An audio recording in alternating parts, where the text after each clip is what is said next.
ఈ పండగ సందర్భంగా అందరికీ కూడా దీపావళి శుభాకాంక్షలు. ఈ రోజున మనకి ప్రసారం అవుతున్నటువంటి ఎపిసోడ్లో మిత్రమండలి అనేటువంటి comedy cinema last week release అయింది. ఈ సినిమా దాని గురించినటువంటి రివ్యూ అండ్ మై వ్యూని ఈ రోజున సరదాగా మీకు చెప్తానికి ట్రై చేస్తాను. ఈ సినిమా ఎంత బాగా నవ్వించింది, జనాల్ని టికెట్ కొన్నవాళ్ళని ఏడిపించిందా అనే విషయాన్ని ఒకసారి తెలుసుకుందాం. సినిమా కామెడీ సినిమా అంటే అందరూ కూడా ఏమి ఎక్స్పెక్ట్ చేస్తారంటే కామెడీ ఆర్టిస్టులు ఉన్నారు, చక్కగా మనం హ్యాపీగా నవ్వుకోవచ్చు అని వెళ్తూ ఉంటారు. మన తెలుగు సినిమాల్లో వచ్చేటటువంటి కామెడీ సినిమాలకి ప్రధానమైనటువంటి డైరెక్టర్లు చాలామంది ఉన్నారు. ఈ మధ్యకాలంలో కూడా కామెడీ జానర్లో చాలామంది ట్రై చేశారు. మనకి ఇంతకుముందు లాస్ట్ ఇయర్ ఒక 2-3 ఏళ్ళ కింద కరోనాలో తర్వాత వచ్చినటువంటి సినిమాలో జాతిరత్నాలు సినిమా బాగా హిట్ అయింది. ఆ జాతిరత్నాల డైరెక్టర్ కూడా దీనిలో కనపడతాడు. ఈ సినిమా దర్శకుడు కొత్తవాడే. వీళ్ళందరూ ఒక గ్రూప్, నాకు తెలిసి అందరూ కూడా ఒక ఫ్రెండ్షిప్ ఉన్నారు. ఒకళ్ళ తర్వాత ఒకళ్ళు డైరెక్టర్లు ఒకరికొకళ్ళు హెల్ప్ చేస్తూ అవుతున్నారని అనిపిస్తుంది. ఎందుకంటే దానిలో ఆ జీవన్ పక్కన వేసినటువంటి క్యారెక్టరు శ్రీకాంత్ రెడ్డి కూడా నా శిష్యుడే, నా స్టూడెంటే. సో అతను కూడా స్క్రిప్ట్ రాయటంలో, తర్వాత దర్శకత్వంలో అంతకుముందు కూడా ఒక సినిమా డైరెక్ట్ చేశాడు. కాబట్టి మంచి అనుభవం ఉన్నటువంటి స్క్రిప్ట్, కామెడీ రాయగలిగే గ్యాంగే. కానీ ఒక్కొక్కసారి కామెడీ పేలుతోంది, కొంతమంది ఫెయిల్ అవుతుంది. ఈ సినిమా ఎంతమందిని ఆకట్టుకుంది, ఎందుకు ఇలా ఈ సినిమా అయిపోయింది, అసలు ఈ సినిమాలో ఉన్నటువంటి ప్రాబ్లం ఏంటి, కథ ఎట్లా ఉంది అనే విషయాన్ని మనం ఒక్కసారి డిస్కస్ చేద్దాం. నారాయణ అనేటువంటి ఒక కులపిచ్చి ఉన్న పెద్ద ఉంటాడు. ఆ ఊళ్ళో అతను ఎమ్మెల్యేగా అవుతూ ఉంటారు. అతని కోసం రకరకాల ఎమ్మెల్యే ప్రయత్నాలు కూడా జరుగుతూ ఉంటాయి.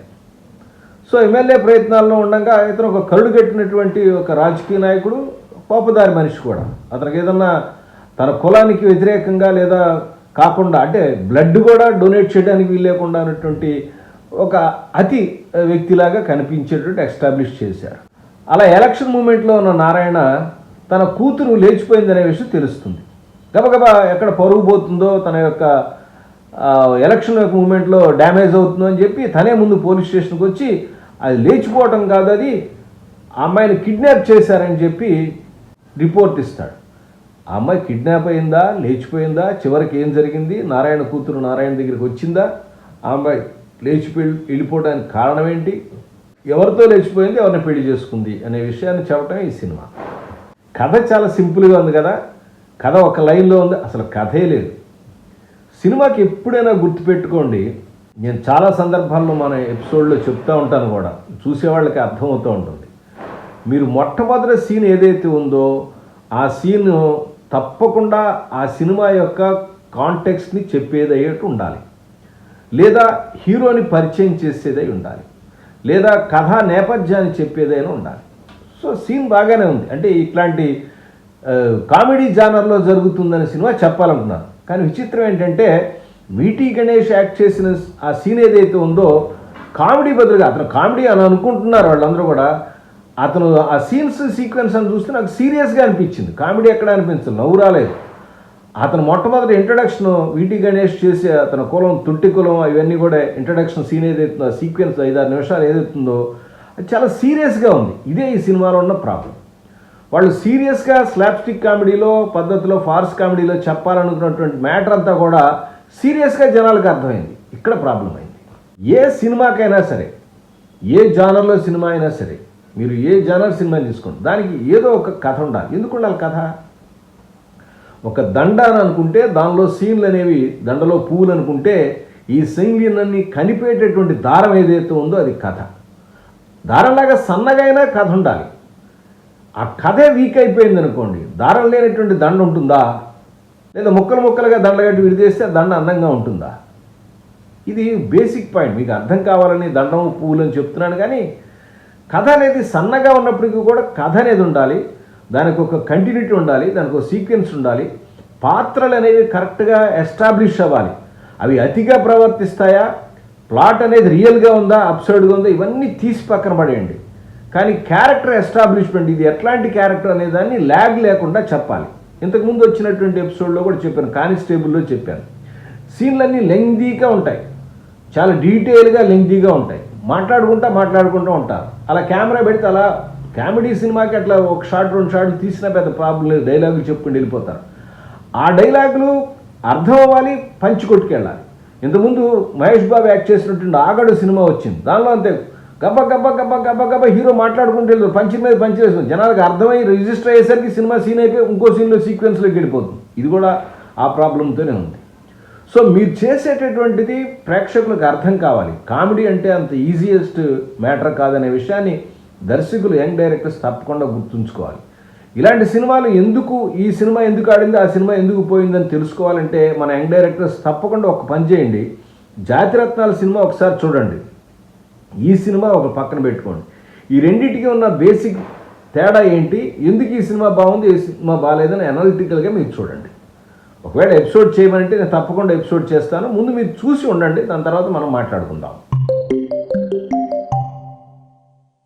ఆర్టిస్టుల పెర్ఫార్మెన్స్ కానీ వచ్చినట్టయితే, ఈ ముఖ్యంగా ఆర్టిస్టులలో చేసినటువంటి వాళ్ళు క్యారెక్టర్కి ఫిట్నెస్ ఉన్నప్పటికీ కూడా ఒకే టైప్ ఆఫ్ మోనాటినీతో యాక్ట్ చేయటం వల్ల ఆయన ఎవరైతే ఉన్నారో నారాయణ క్యారెక్టర్ వేసిన ఆయన విటి గణేష్ బోర్ కొట్టించాడు. సీన్ ఏమైపోతుందంటే కామెడీ రావాల్సిన సీరియస్నెస్ వచ్చేసింది. ఆ సీరియస్నెస్ నాకు అనిపించింది, మీకు ఏమనిపించింది తెలియదు కానీ నాకేదో ఆయన రావడం వల్ల సీరియస్గా అయిపోయింది సినిమా. ఆ కామెడీ పండిస్తారనుకుని పెట్టుకున్నారు, చివరికి సీరియస్ అయిపోయింది అది.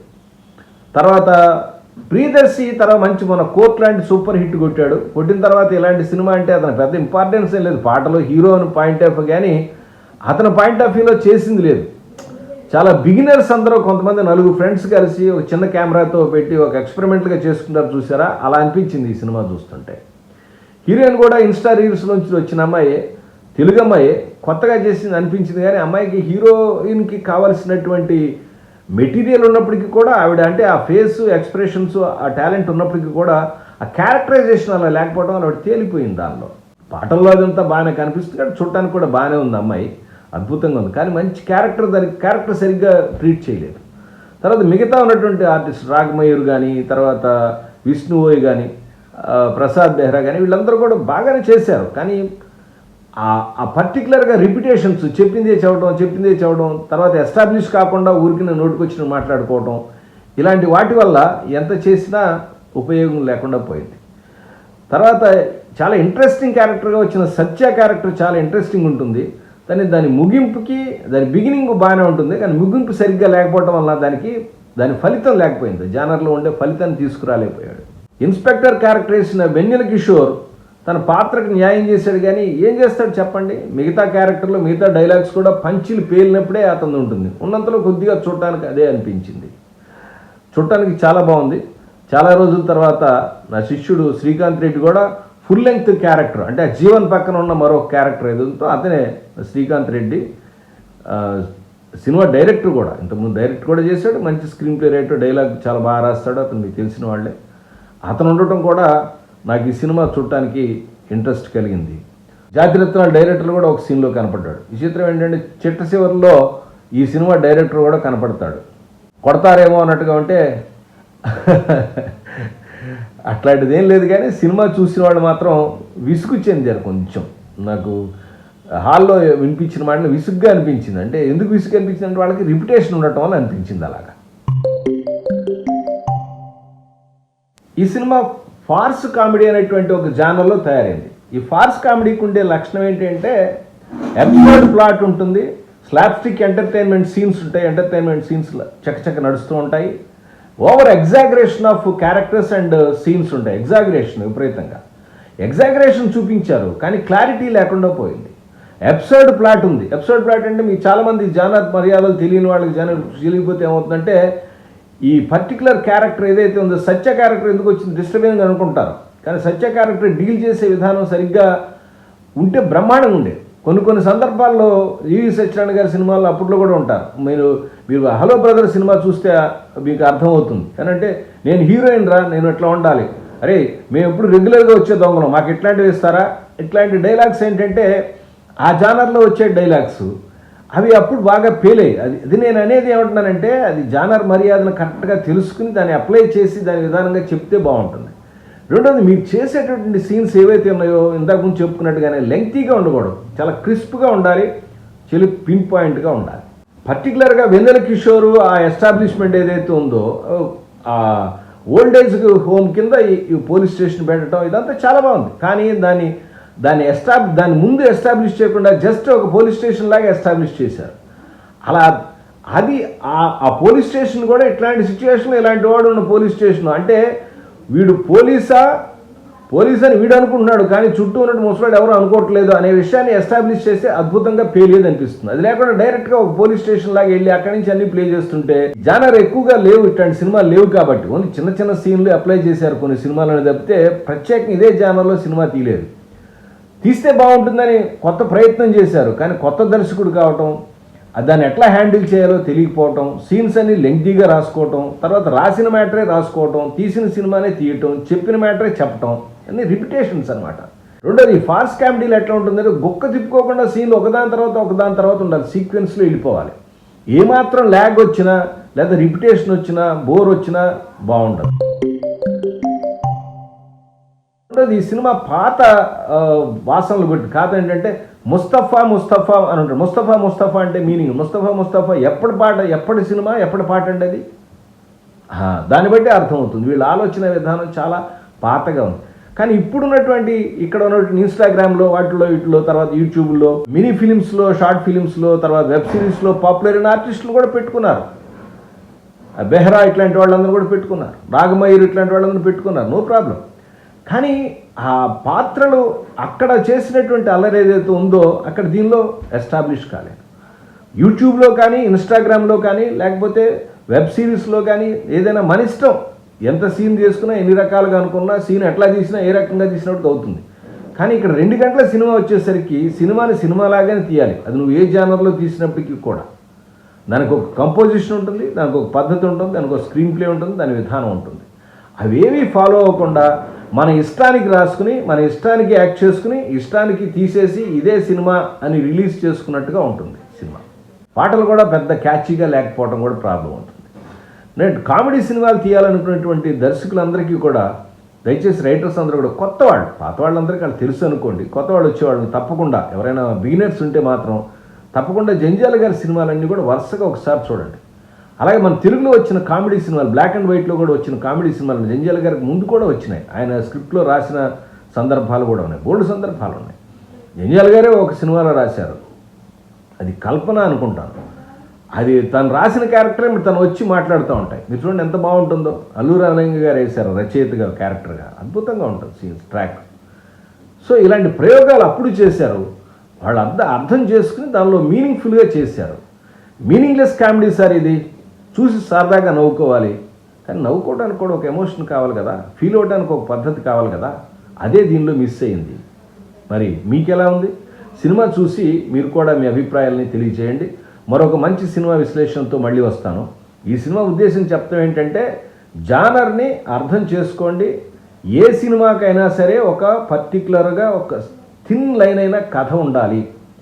ఆ కథని దాని మర్యాదని పద్ధతిగా రాసుకోవాలని మన యంగ్ డైరెక్టర్స్కి రైటర్స్కి చెప్పాలనే ఉద్దేశంతో నేను రివ్యూ చేస్తున్నాను. అందుకనే ఎంత పెద్దవాళ్ళు ఉన్నా, ఎంతమంది స్టార్ క్యాస్ట్ ఉన్నా, ఎన్ని డబ్బులు పెట్టినా, పెద్ద పెద్ద ప్రొడ్యూసర్లు ప్రమోట్ చేసినా, అద్భుతంగా ఉందన్నా, అదనా ఇదనా సినిమా డబ్బులు రిటర్న్ రావట్లేదంటే కారణం అదే. ఇవన్నీ ఏమీ లేకపోయినా ఎంటర్టైన్మెంట్గా ఉంటే సూపర్గా జనం చూస్తారు. విసుగు కల్పించకూడదు. అప్పుడప్పుడు హీరో అంటాడు డిస్గస్టింగ్ అని, అది కూర్చున్న ఆడియన్స్ అనుకుంటారు. మరొక మంచి విశ్లేషణతో మళ్ళీ వస్తాను. అప్పటిదాకా నమస్కారం.